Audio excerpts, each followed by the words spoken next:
So these jokers gonna continue the madness, right, bro? This is crazy. Y'all already know what I was finna say. That's why I said this is crazy. These boys that continue the madness, man. So I guess they calling this round two, act two. I saw it over on Holcomb page. They calling this act two, man. But this is some complete sucker stuff, bro. And I'm gonna be real. I ain't even drop a video when it first started because I'm like, bro, they just doing this for likes, man. And then one of them want to fight. Everything Tariq said about them boys is how I really felt, bro. They ain't want to fight, bro. They just wanted the clicks, the views, and the income splurge that they finna get from the content. You know what I'm saying? But it's fine because it keeps them in the algorithm. But totally, Holcomb was out of line, bro. He dry snitching and he bringing people kids in it, man. Kids is off limit. Kids is off limits, bro. So let's check it out what these dudes were saying about each other. Then at the end, I'm gonna share my opinion, bro. Cause for real, this all some rich sucker shit to me. It's rich sucker stuff, bro. Rich sucker activities. Let's get it. When I was right there, say I sucked dick again. He didn't have the courage to follow through with his plan. I got bitches with more courage than him. Nah, bro, you shouldn't have told him to say it again. He said it twice. What do you need to say it again for? Get on. I got a bitch who was talking to me crazy. Shut your bitch ass up, Corey. I was, hey, don't say that. Shut your bitch. I said, say bitch ass again. She said, shut your bitch ass up, nigga. Now, after we wiped her lip off from what was dripping out of it, we was fucking again. And I told her, I can't really be around you no more because I can't control you. You crazy. You really are who you say you are. That motherfucker, if you a man, you know he's not who he says he is. Now, somebody else got something to say about that cake ass nigga. Go ahead. No, shit, here we go. Okay, I want to talk about the situation with the bro that he was with because she wanted to make herself known. Somebody else who's chasing attention. She wanted to make herself known. When I said, get your ass and your bitch up out of here, I didn't say no names because I didn't even know who that was. I was stabbing at that nigga. If you really smart, you know that. I'm you with the bro, get your bitch up out of here. I'm stabbing at the nigga. I'm trying to bring some courage out that nigga and make him stop doing all that talking. But if you want to bump, G, why don't you just bump? Why you gotta stab at him? Just bump. These fools didn't want to bump. When you rich, you have incentives not to bump. But when you broke like us, bro, we gonna bump, G. We gonna bump. He didn't want to bump. So, the bro who was with him, what's her name? Don't know her name, but we got the video. Play the video if you got it. Can you play the video? Yep. Let's make her famous. How long? Now, 2 weeks ago, I was told that I was going to go on the 5150 show. And I was excited. All right? I was excited about going on the 5150 show. Now, it's Tuesday. I got on a plane to go from D.C. to L.A. I got to the 5150 studios at about 8 p.m. Pacific time. I met Corey Holcomb. I was introduced to him. He shook my hand. Then about, I want to say 5 minutes before the actual show started, I was told, I can't go on the show. I said, okay, cool. Then I was told that I could sit on the set, but I have to sit off camera. I said, okay. Now, the worst thing you can do is open your mouth around me. I'm going to be able to cipher who you are. Young lady, as soon as you ride on the lot, it's cameras.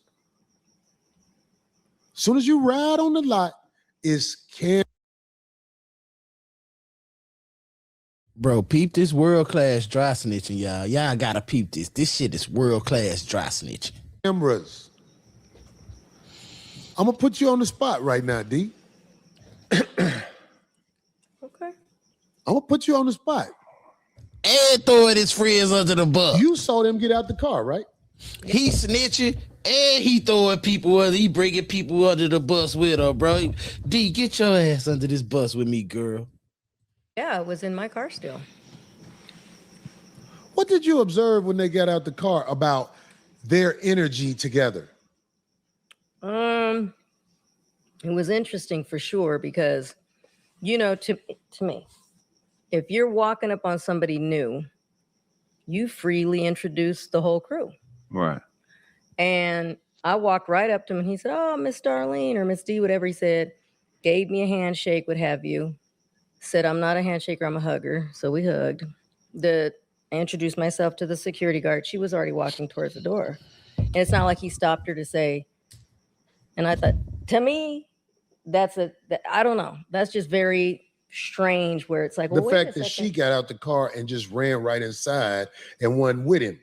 Well, she wasn't near him, yeah, but she was walking more towards the door without him. So I don't know. I just find that very odd because, okay. And then when I came in, I wanted to go up to her and introduce her. And I had already heard the stuff going on because Phil had made it clear. He said, "Hey," because he said, I don't know how that happened. Phil knows, but that where he mentioned something about the seat or a seat or something about her being on the show. Hey, Phil, I ain't expect you to say this. What happened with, because you told me. He made it. You told me when I walked in the door and I was looking like, Like, this what? pussy motherfucker might not be on the show. He didn't ask. Yeah. You said, What happened with him? He said something about her being on the show, and I said, "Did you talk to Corey about that?" Over everything. And Darlene, did you hear me when I said, I think it was before the show started, I said to him, well, the fact that you married is one of the reasons I brought you on here, because you brag on being married. right. I remember that. And then somebody else in the room asked him something about his wife as well. So it was known. Oh, I guess you could play it. Black people, do you hate black people? I'm a Christian first. I'm a Christian first. I'm a Christian first. Boy, you use your paper to fuck bitches you would normally never be around. You an ugly ass boy. You an ugly ass boy. You brag on having no children out of wedlock. You got a picture of his daughter? I'm a dirtbag. You got a picture of his daughter? That nigga got a picture. He really is a dirtbag for this, bro. See, now we bumping, bro. Man, if I'm anti-G, I'm getting on a plane, dog. Forget security. Forget the crew. Nick, we getting on this plane, dog. We bumping, dog. Now, if you want to make some money, we gonna call Aiden Ross to Charleston White up. You feel me? But we got to bump. This motherfucker brag on not having no children out of wedlock. What happened, D? It crashed. From Now, That's the broad. I was told. Y'all can get the broad off. That's his daughter. This man said he ain't got no children out of wedlock. Nigga, That's Cool Don't- Mo daughter. that's who? Not Cool Mo D, Cool Mo daughter. That's the air up there, nigga. Look, nigga, Go let me tell you downtown. something. Don't make no more kids, nigga. That bitch gonna be buying pussy like you after a while. If you don't know, nigga, don't ever brag on no motherfucking what you ain't got. Don't nobody want no kids with you, nigga. Don't nobody want no kids with you. Your prime years, you was a scammer, nigga. You was doing scams. Now that you older and found a way to manipulate, get dude off the screen. Get dude off the screen, man. That's who the fuck is that, nigga? This motherfucker cat.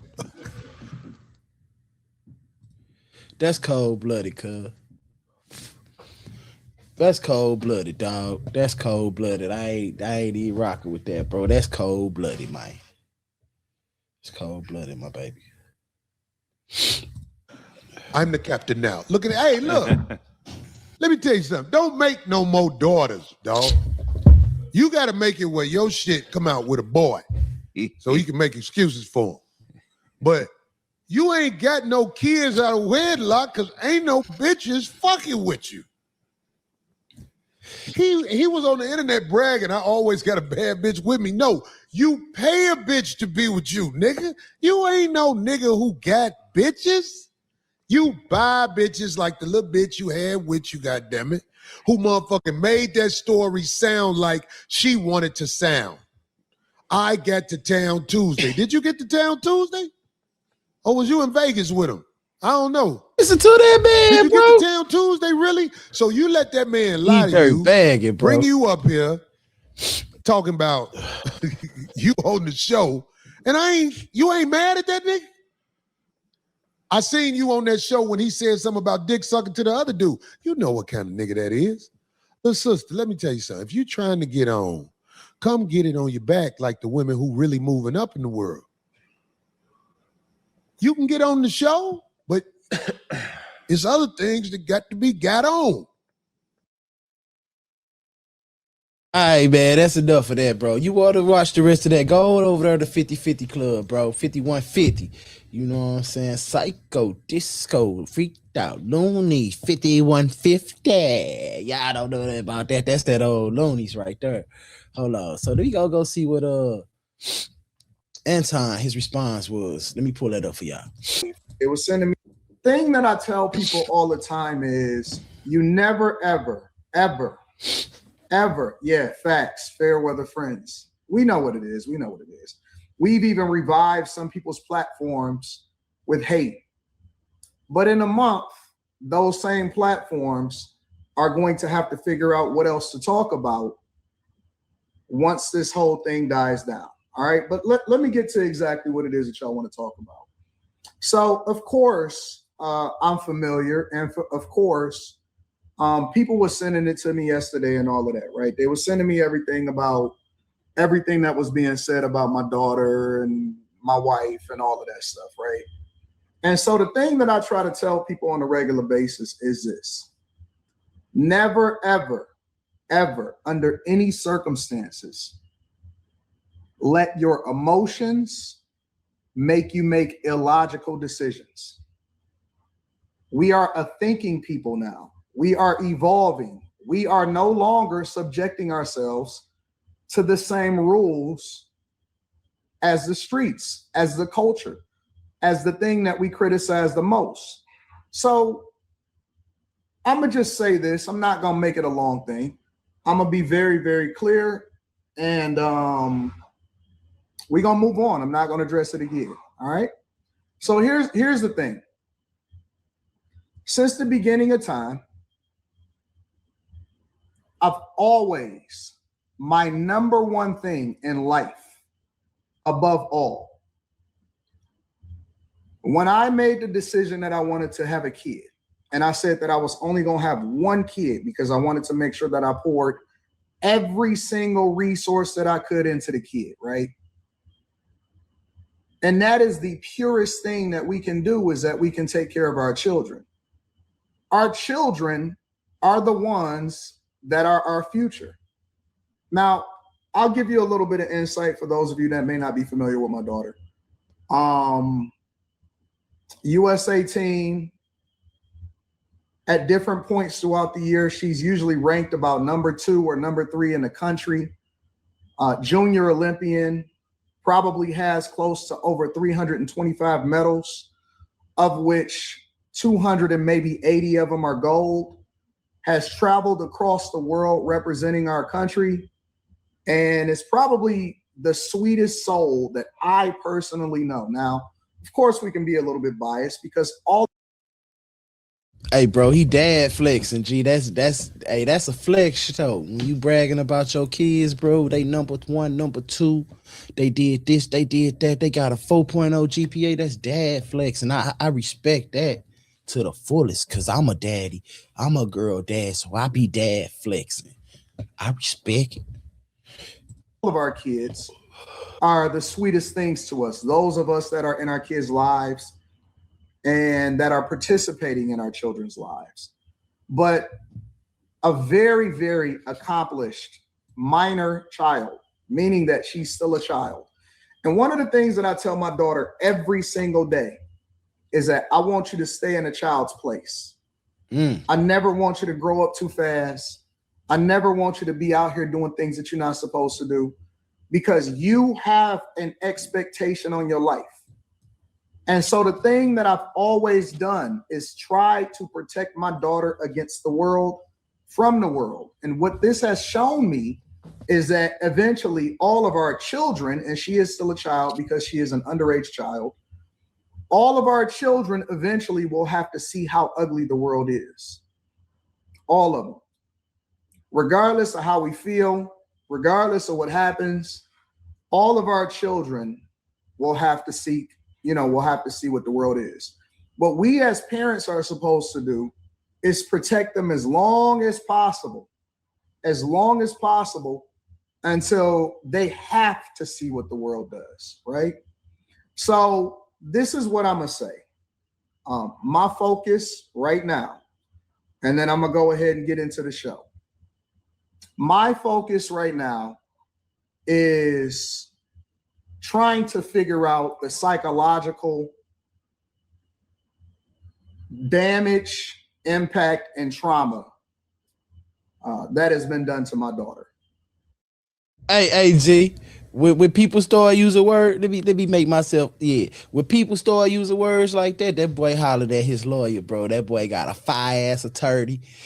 Man, they finna drop it, though. They finna send Corey something, boy, in about 30 days. They finna send him something. When he started using words like that, the impact of the psychological trauma and damage it has caused.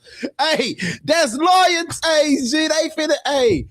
Boy, he put his door. Hey, I'm gonna give y'all to play, G. When you be going through some shit, you feel like somebody that psychologically impacted and caused you damage and mental damage and trauma. Man, get your ass in therapy, G, because that only thickens your lawsuit and your paycheck. Get your ass in therapy, dog. That's that lawyer talk. Let's get it. I pulling her out of school. Early therapy, making sure that she is protected, trying to see what the fallout will be as far as her having to be removed from some of her competitions because of a lot of different things, including online bullying and psychological damage.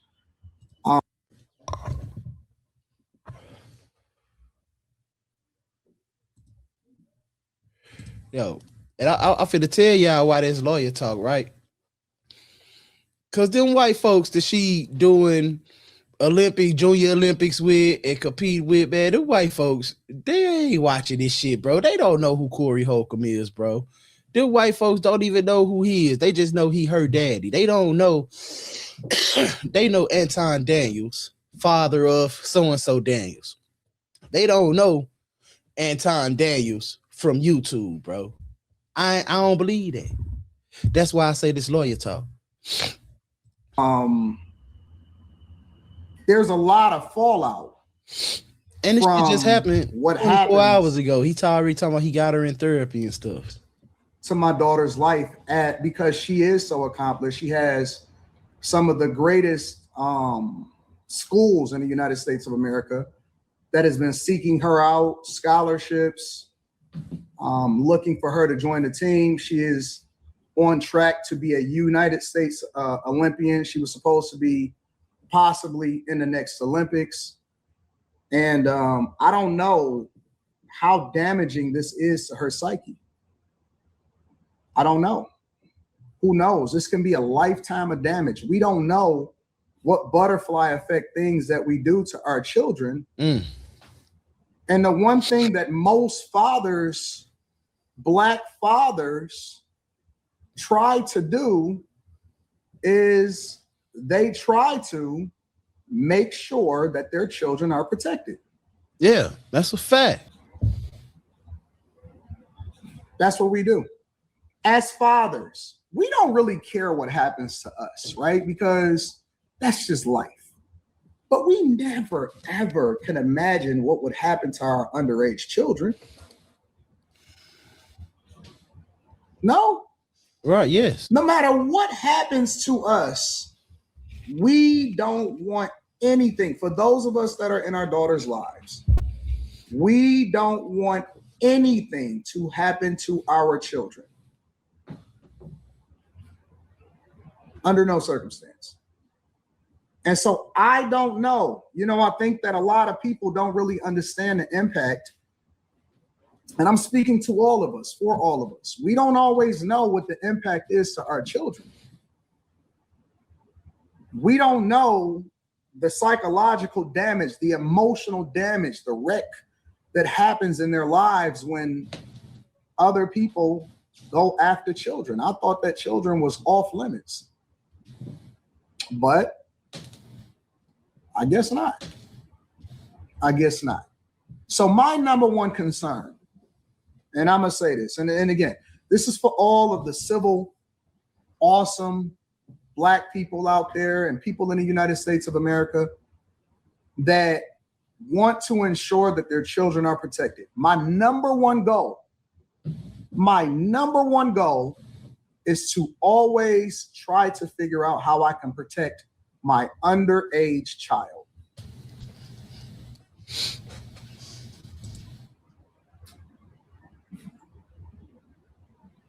My underage child. That's all I care about. I could have never imagined in 1,000 years the psychological damage and the impact, the cries that I had to hear, My immediate concern was, oh my God, who do I call? But I couldn't call anybody because everything was closed at the time. So immediately pulling her out of school. So he called his lawyer, bro. Immediately making sure that I go and assess the damage, trying to figure out if we're able to get her into the same competitions. Coming up, she literally just texted me probably less than 48 hours ago. All of the different competitions that she had lined up for this year. We were supposed to go to Great Britain. We were supposed to go to a lot of places. I don't know if we can still do that. I don't know if that's possible. Because I don't know if she has the, their brain isn't even fully developed. Bro, play it, bro. Literally. So crazy. She had just sent me her pictures, her senior pictures, and she had also sent her schedule. Literally, this was yesterday at 10:22 p.m. At 10:22 p.m. Let me show you. See that? See the schedule? The tentative. See how? All right, bro. So look, going over there to the Anton Daniels page, bro. Millionaire Morning Show with Anton Daniels, bro. If you want to hear the rest of his conversation with his bag chaser crew, but hey, bro was pulling at the heartstrings. Man, get that boy a Tony, get that boy a Golden Globe. I don't know if he ready for an Oscar, but he was pulling at the heartstrings. He was pulling at the heartstrings, and as a father, bro, your number one job is to make sure your kid's okay.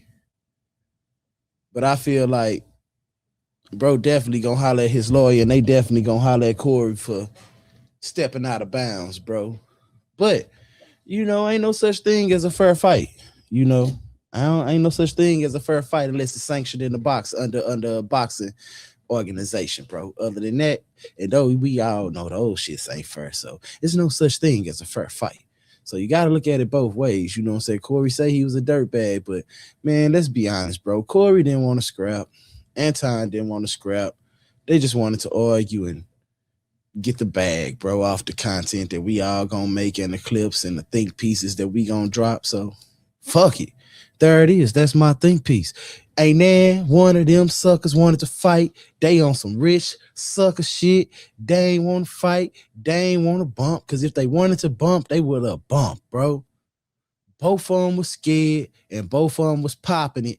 Now, I feel like if one would have threw the punch, the other one definitely would have threw a punch back. However, they both was trying to get the other one and throw the first punch. So I feel like they both was baiting the lawsuit, bro. They was chums, bro. They ain't want to bump. They ain't want to bump. Bottom line, they ain't want to bump.